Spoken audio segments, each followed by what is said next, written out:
Bonjour, nous sommes la prédication de la croix. La prédication de la croix est un ministère chargé de la recherche, des enseignements, de la diffusion internationale et de l'intercession. La prédication de la croix, c'est 1 Corinthiens 1, verset 18. La prédication de la croix, c'est la folie pour ceux qui périssent, mais pour nous qui sommes sauvés, elle est une puissance de Dieu. Alors, nous parlons des manifestations de l'Esprit. Aujourd'hui, nous revenons aux prophéties. Le titre, les prophéties à l'Église. Les prophéties à l'Église, les fausses des vraies. Les prophéties à l'Église, les fausses des vraies. Prions. Éternel notre Dieu, Père de notre Seigneur et Sauveur Jésus-Christ, le vœu de ton cœur est que tous les hommes soient sauvés et qu'ils parviennent à la connaissance de la vérité. Merci parce que tu nous utilises pour parler à ce peuple toujours nombreux qui a besoin de ta vérité. Merci pour leur vie transformée. Merci parce qu'ils sont des éléments pour parler aux hommes. Merci parce qu'ils font reculer les ténèbres. Merci, Éternel notre Dieu, pour ceux qui écoutent, pour ceux qui écouteront, dans la vie de qui tu te déploies. Merci pour nous par qui tu travailles, que tu protèges et que tu bénis. Merci parce que c'est avec toi que nous commençons, c'est avec toi que nous allons terminer et que tout ceci ne servira qu'à la louange de ton Saint-Nom. Merci pour tout ceci au nom puissant de Jésus-Christ. Les prophéties à l'Église, les fausses des vraies. Les prophéties sont les paroles du prophète. Les prophéties font partie des manifestations de l'Esprit. Elles comprennent le parler en langue, l'interprétation de langue, la parole de prophétie, la parole de connaissance, la parole de sagesse, la foi, le discernement des esprits, le don de guérison et l'opération des miracles. Nous voulons préciser que cet ordre peut varier en fonction de celui qui classe les manifestations de l'esprit. Les prophéties sont les paroles du prophète. Un prophète est un homme de Dieu qui parle au peuple de Dieu. Alors, qui parle au peuple de Dieu? Il lui rappelle sans cesse de marcher selon la volonté de Dieu pour bénéficier les bénédictions de Dieu. Le prophète recherche la repentance, le changement à une vie propre pour être agréable à Dieu. Le prophète montre que Dieu est également bon et qu'il déploie sa miséricorde envers ceux de ses serviteurs qui marchent en sa présence de tout leur cœur. Il explique également que l'Éternel est sévère pour éloigner ses bontés à ceux qui ignorent sa présence. De nos jours, nous assistons à l'Église à plusieurs formes de déclarations qui sont considérées comme des prophéties. On a des déclarations prophétiques dans les églises. Alors, selon ce que l'Esprit nous montrera, nous verrons entre autres les prophéties des prophètes à l'église de nos jours. Les prophéties des prophètes à l'église de nos jours. Souffrez la répétition. Deuxième aspect, la Bible et les prophéties de Dieu. La Bible et les prophéties de Dieu. Troisième partie, l'origine des fausses prophéties. L'origine des fausses prophéties à l'Église. Et nous arriverons à la conclusion. Alors, nous commençons avec le premier aspect.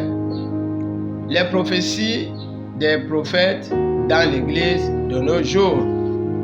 Les églises de réveil regorgent des prophètes. L'essentiel de leurs prêches se réduisent à des déclarations qu'ils considèrent pour des prophéties. On entend souvent 2 points, je vois un homme qui a été victime d'un sort lors d'une cérémonie, lors d'un mariage au village. Le prophète peut aussi dire, il y a ici une femme que je veux voir. Son fils est parti en voyage il y a 4 ans et il n'a plus fait signe de vie. Je déclare que ce fils va réapparaître si la mère vient recevoir la bénédiction. Ils disent aussi voir des gens victimes de sort se présentent pour leur en délivrer. Ils disent voir aussi la position des oignons indigènes loin dans les villages, dans les concessions, et les décrit. La grande opinion chrétienne accuse ces prophètes de pratiquer la voyance. Et leurs déclarations considérées comme des déclarations prophétiques sont toujours, selon les accusations, considérées comme du vaudou. On affirme que certains de ces hommes de Dieu utilisent des Bibles magnétisées, d'autres des cosmétiques magiques qui leur permettent d'opérer des miracles faciles durant leur cérémonie. Pourtant, la Bible est un livre de prophétie. Deuxième aspect, la Bible et les prophéties de Dieu l'Éternel. La Bible et les prophéties de Dieu l'Éternel. La Bible, dans son ensemble, est un livre de prophétie. Dieu omniscient est prophète et le père de toute prophétie véritable. L'Éternel a parlé à Israël, son serviteur, par 2 types de prophéties. Les prophéties de déclaration, et les prophéties de prédiction. Alors, l'Éternel, petit a, l'Éternel Dieu Tout-Puissant et les prophéties de déclaration. Les prophéties sont dites de déclaration quand les prophéties s'étendent au présent, à l'immédiat. Elles présentent des actes à poser pour bénéficier immédiatement des bénédictions de l'Éternel. Nous donnons quelques prophéties. Alors, Proverbe 8, au verset 17 à 18, il est écrit, « J'aime ceux qui m'aiment, et ceux qui me cherchent me trouvent. Avec moi sont la richesse et la gloire, les biens durables et la justice. » Dieu dit qu'il aime ceux qui l'aiment. Le jour où il aime Dieu, il ne renvoie pas cet amour. Deutéronome, deuxième exemple de prophétie, de déclaration. Deutéronome 30, du verset 15 au verset 17. Il est écrit, « Vois, je mets devant toi la vie et le bien, la mort et le mal. Car je te prescris aujourd'hui d'aimer l'Éternel, ton Dieu, en marchant dans ses voies et d'observer ses commandements, ses lois et ses ordonnances, afin que tu vives et que tu multiplies. Donc, choisis la vie afin que tu vives et que tu multiplies. » est une prophétie de déclaration. Nous avons la troisième et la dernière des prophéties de déclaration. Jean 3, verset 16. « Car Dieu a tant aimé le monde qu'il a donné son Fils unique, afin que quiconque croit en lui ne périsse point, mais ait la vie. » Ces prophéties sont certaines et éprouvées. L'Éternel nous les a données, afin qu'elles aient un effet immédiat dans nos vies. Il se peut aussi qu'à cause de notre paresse et de notre manque de foi, cette parole ne produise pas tous les bénéfices dans nos vies. L'Éternel Dieu s'est justifié en présentant ce que est sa parole. Ésaïe 55, verset 11. Il est écrit, « Comme la pluie et la neige descendent et ne retournent pas sans avoir arrosé et fécondé la terre et fait germer les plantes, sans avoir donné la semence au semeur et le pain à celui qui mange. Ainsi en est-il de ma parole qui ne retourne pas à moi sans avoir produit ses effets et sans avoir accompli mes desseins. Donc Dieu dit que si la parole ne produit pas les effets qu'elle est censée apporter, la faute, ce n'est pas à lui, mais c'est en nous. 2. L'Éternel, Dieu omniscient, et les prophéties de prédiction. L'Éternel, Dieu omniscient, et les prophéties de prédiction. Les prophéties de prédiction annoncent des événements qui se produiront dans un futur proche ou lointain.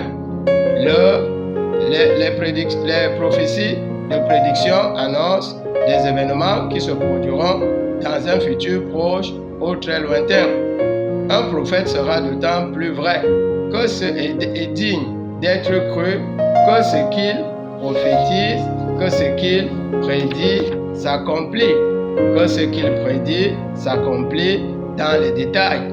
Si l'Éternel est ce qu'est sa parole, il a étalé la viabilité de cette parole dans les prophéties de prédiction et surtout dans la plus ancienne prophétie. La plus ancienne prophétie, elle a d'abord été annoncée au ciel, dans les étoiles ou les constellations, ce qu'on appelle aussi le zodiaque. Elle annonçait la naissance d'un homme qui viendrait combattre un géant responsable des maux et des souffrances de l'homme. Mazaroth, ou la parole écrite dans les étoiles, annonçait que le défenseur des hommes gagnerait la bataille, mais mourrait. Cette prophétie a été confirmée et précisée dans la Genèse. Genèse 3, verset 15.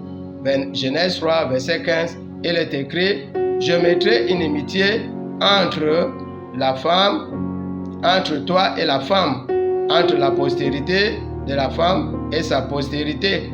Celle-ci t'écrasera la tête et tu lui mordras le talon. La semence promise devait venir mettre un terme brutal entre les deux progénitures. Les contours de cette progéniture ont été précisés progressivement. Quand Dieu dit dans Genèse 3, verset 15, progéniture, semence promise, nous n'avons pas une idée exacte de quelle semence, mais Dieu la précisera pour que nous ayons une compréhension complète. Ésaïe 7, du verset 13 au verset 16, il est écrit: c'est pourquoi le Seigneur lui-même vous donnera un signe. Voici, la jeune fille deviendra enceinte. Elle enfantera un fils et on lui donnera le nom d'Emmanuel. Il mangera de la crème et du miel jusqu'à ce qu'il sache rejeter le mal et choisir le bien. Mais avant que l'enfant sache rejeter le mal et choisir le bien, le pays dont tu crains les deux rois sera abandonné. Nous le lisons dans Ésaïe 7, du verset 13 au verset 16. Alors, les versets ci-dessus sont d'une précision mathématique. Ils annoncent les trois aspects importants de la vie future du Messie.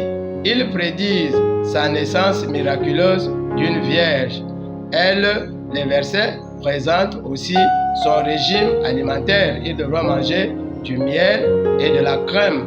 Son régime alimentaire et les inquiétudes de ses parents vis-à-vis des dirigeants politiques de leur époque. Nous savons que Joseph et Marie se méfiaient d'Hérode, Archélaüs, le fils de l'autre, le père. Celui-ci avait fait massacrer, le père avait fait massacrer les enfants de moins de 2 ans à Bethléem. De leur retour d'Égypte, ils étaient allés cacher le petit Jésus à Nazareth, accomplissant ainsi la volonté de Dieu qui avait été écrite entre 430 ans et 400 ans avant. La parole de Dieu s'accomplit toujours nous voyons que la prophétie s'est réalisée dans les détails. Nous voyons une autre qui parle de l'entrée de notre Seigneur Jésus-Christ à Jérusalem. Nous voulons dire que toute la vie de notre Seigneur Jésus-Christ a été décrite. Toute sa vie a été décrite par des prophéties qui se sont réalisées. Nous reviendrons par exemple lorsque nous étudierons en détail Ésaïe 53. Alors, nous revenons sur une autre prophétie ici qui annonçait l'entrée du Messie à Jérusalem assis sur un âne. Zacharie 9 au verset Zacharie 9 du verset 1 à 2. Il est écrit: sois transporté d'allégresse, fille de Jérusalem. Sois transporté d'allégresse, fille de Sion. Pousse des cris de joie, fille de Jérusalem. Voici, ton roi vient à toi. Il est juste et victorieux. Il est juste et victorieux. Il est humble sur un âne, le petit d'une ânesse. Et nous savons que cette prophétie s'est réalisée dans les détails. Matthieu 21, du verset 7 au verset 9, il est écrit: ils amenèrent l'ânesse et l'ânon, mirent leurs vêtements et le firent asseoir dessus. Ceux qui le précédaient et ceux qui le suivaient disaient: Hosanna au fils de David, Hosanna dans les cieux très hauts. L'Éternel est le premier prophète. Ses paroles sont éprouvées, fiables et dignes d'être crues. Toutes ces promesses s'accompliront dans nos vies, si nous les croyons certainement. Pourtant, plusieurs des prophéties faites à l'Église sont fausses. Nous arrivons à la troisième partie de notre enseignement, la cause ou les causes des fausses prophéties à l'Église. Les causes des fausses prophéties à l'Église. La vie tout entière est régie par des lois exprimées par quelques versets. La vie tout entière est régie par des lois exprimées par quelques versets. 1 Timothée 2, du verset 3 au verset 5, il est écrit: car cela est bon et agréable devant notre Dieu, qui veut que tous les hommes soient sauvés et qu'ils parviennent à la connaissance de la vérité. Alors, nous savons que si Dieu veut que tous les hommes soient sauvés et qu'ils parviennent à la vérité, la volonté du diable est que personne ne soit sauvé et que personne ne parvienne à la connaissance de la vérité. Autant Dieu fait des prophéties et les réalise, autant le diable peut faire la diversion. Deuxième aspect de cette lutte entre de la cause des fausses prophéties à l'Église, le voleur, le diable veut son contraire chaque fois. Jean 10, verset 10, il est écrit: le voleur ne vient que pour dérober, égorger et détruire. Le voleur ne vient que pour dérober, égorger et détruire. Moi, Jésus-Christ, je suis venu afin que les brebis aient la vie et qu'ils l'aient en abondance. Donc, pas de faux enseignements, en commençant par une fausse nouvelle naissance. Le diable distrait le croyant par de faux miracles et l'éloigne de sa croissance spirituelle. Donc, le diable distrait le croyant afin qu'il ne soit pas attentif aux choses essentielles.